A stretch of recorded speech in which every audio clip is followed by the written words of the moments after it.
Hi world, it's 8:30 in the morning. It's the 15th of October 2016. This is the first of two videos I'm doing today. This one is the second one on the Mars-Pluto conjunction. Pluto's been in Capricorn for about 8 years now. It's still got about another 9 years, maybe 10 years to run, but it is halfway through. It's moving further and further away from the Sun, so its orbit is getting longer, spending longer in each sign. It's currently at 15 degrees of Capricorn, exactly halfway through the sign. Over this last year, Pluto has been the unseen agent of forced transformation and change in a number of different environments, especially in certain individuals' charts. Pluto has been particularly affecting those people born at the end of the first week of January, July, April and October, amongst many others. But if you're one of these people born in the last, the 5th to the 8th, say, of those months, January, July, October, April, then you're going to have experienced in this last year and a half, life-changing circumstances involving obsession, compulsion, manipulation, intensity, extremes, crises, trauma, purging, detoxing, cleansing, purifying, elimination, as well as regeneration, rebirth, transformation, caterpillar into butterfly, snake shedding skin, phoenix rising.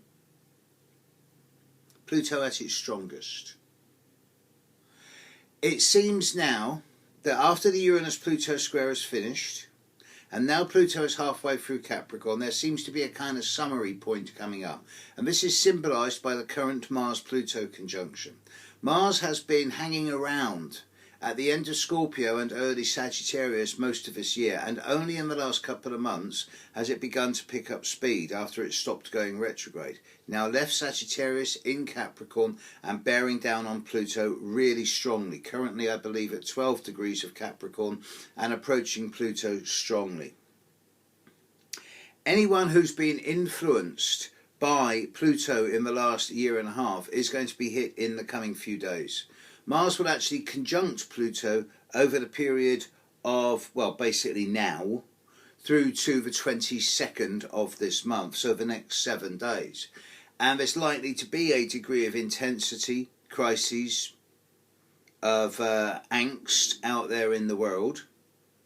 But if you're one of these people who's been affected by Pluto over the last year and a half, be also aware that right now, the analogy I'm using with a lot of my clients and on a lot of my personal videos, for those I do videos for every month, is that this is the pimple on top of the boil.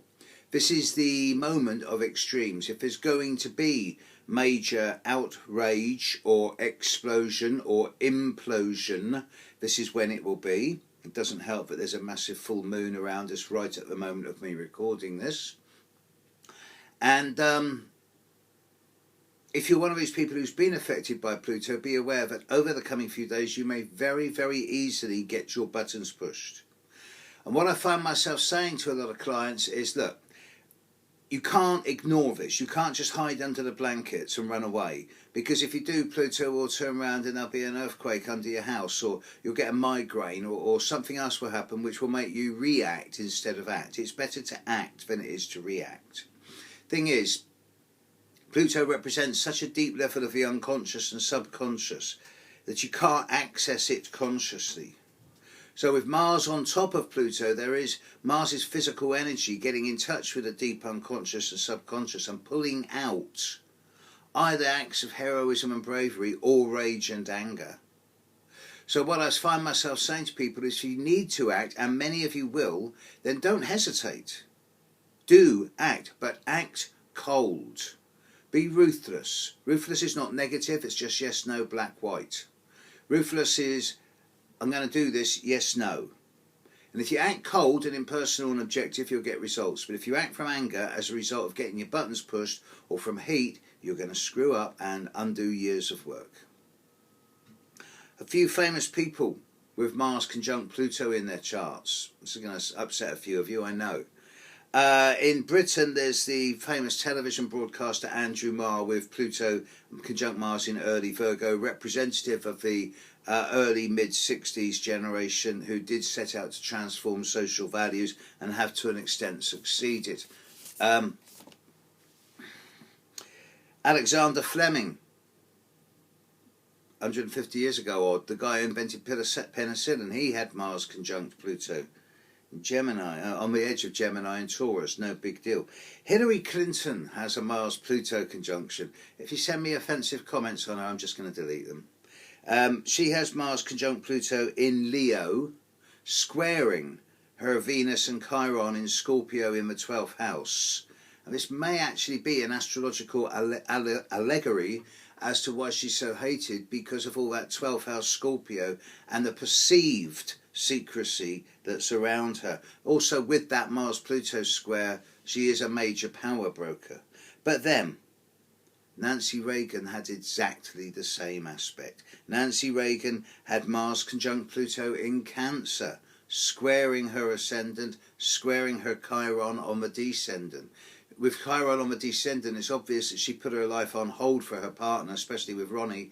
But with Mars square Pluto squaring the ascendant, she orchestrated so much behind the scenes. She was the real power behind the throne.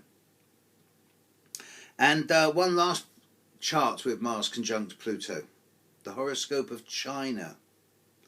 And their time has yet to come. They've got Mars conjunct Pluto in Leo, also square Venus in Scorpio, born in 1949.